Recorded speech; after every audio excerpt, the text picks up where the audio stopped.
Hello, my fellow fragrance fans out there. I'm Thomas, and today I want to give you my review of Gris Clair by Serge Lutens.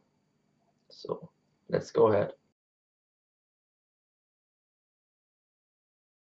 When I heard that Gris Clair was discontinued, and this seems to be true because I can't find it at any perfume store anymore, seems that they um, put it out of their assortment.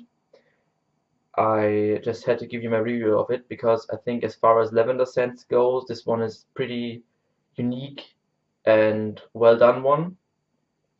So let's start with the facts about this. It is an eau de parfum concentration. It comes in a bottle like this, the class standard Serge Lutens bottles, 50 milliliters. I actually threw away the box because when I started out in my fragrance journey, I didn't know about storage. I didn't know that I would later on want to have the boxes to look at them and to protect my fragrances from sunlight. So I threw it away. So I can't show you, unfortunately. But yeah, it comes like this. There is an optional little cap that you can screw on that it comes with, so you can either use it as a splash bottle or as a spray bottle with the sprayer screwed on. So yeah, that's pretty much the presentation. It's nothing too fancy. It's still standard bottles that Serge Lutens gave you before they redesigned their bottles.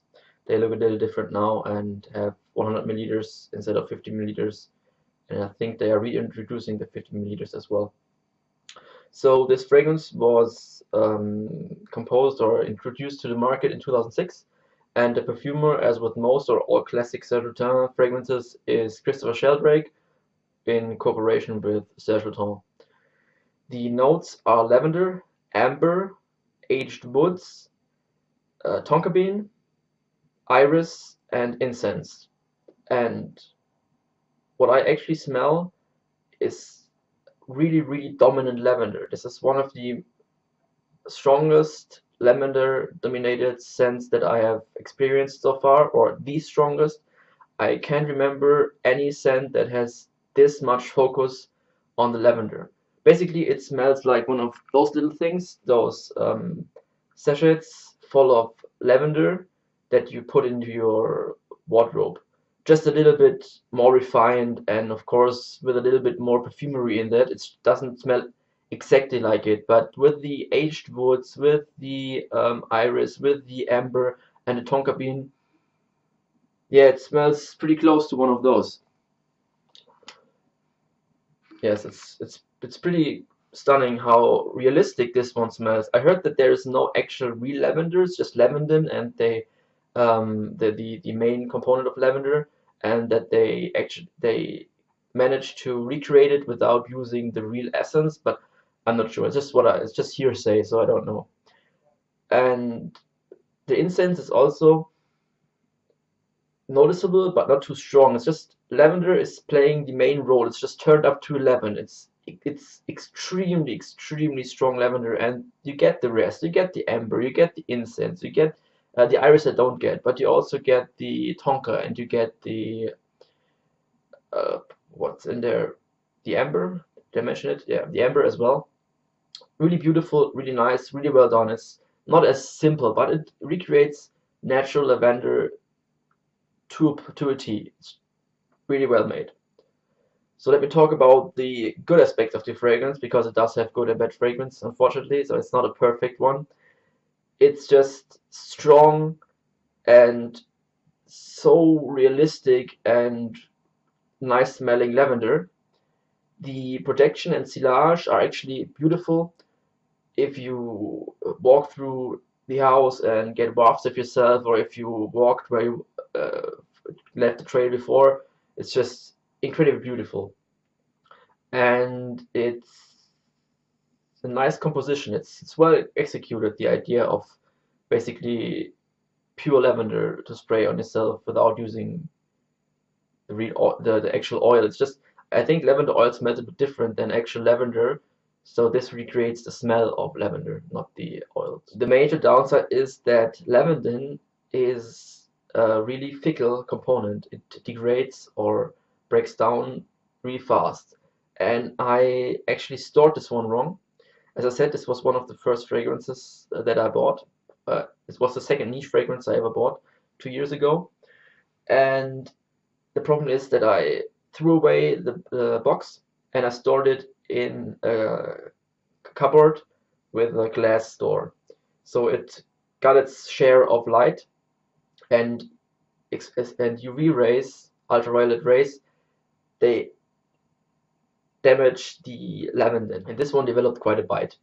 So in most perfumeries, when you smell a spray on a strip, you will get the same sensation. It just is sharp and has a stingy, hefty bite to it. That's probably what drove a lot of customers away. And when I got this new in the mail, there was nothing of that sharpness. Not much, at least. Some, yeah, but if you spray it and you smell close to your skin, it wasn't sharp. But now that I stored it badly, it has this certain sharpness. In the sillage, in the projection, you get none of that. This sharpness is just at the start and close to your skin. But I understand why this could drive potential customers away. Who I think this is for? I think this is perfectly unisex. Of course, this lavender note is used in many men's perfumes in the classic fougères and barbershop scents, so this is perfectly safe to wear for men and women alike. I would say it's good for all ages. It's nothing too fancy, nothing too alluring, nothing too sexy, nothing too crazy for anyone to wear or not to not wear. Just perfect for everyone.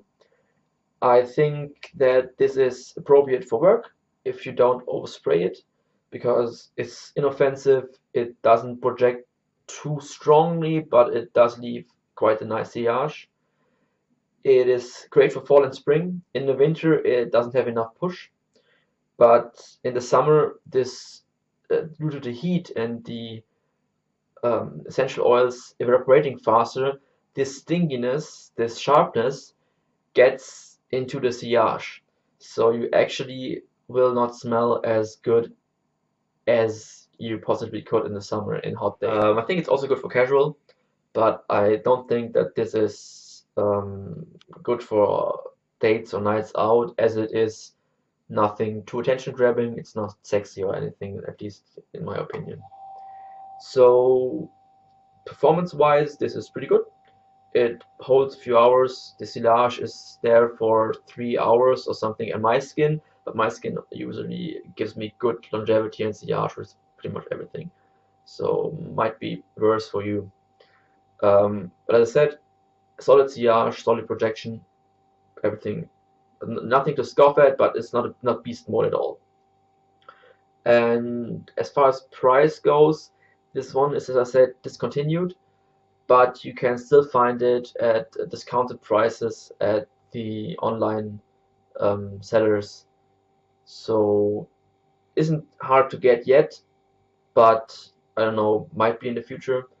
So there's nothing, there's no scent that is exactly like it. I searched and I couldn't find anything that is as focused on the lavender.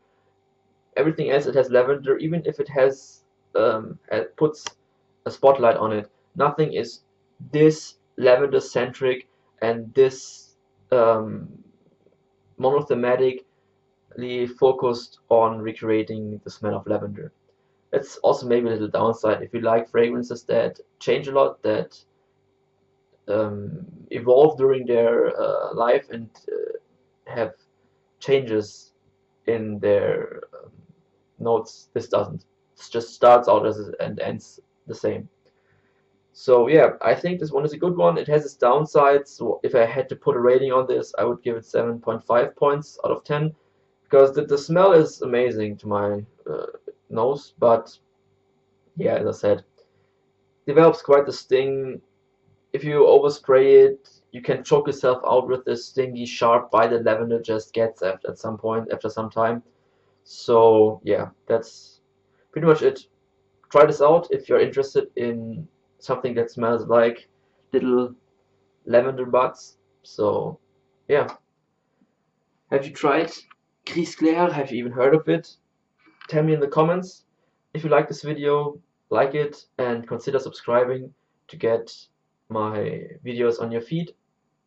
And if you want notifications about my videos that should be released weekly, consider clicking the bell. So, smell you later. Have a great week. Bye.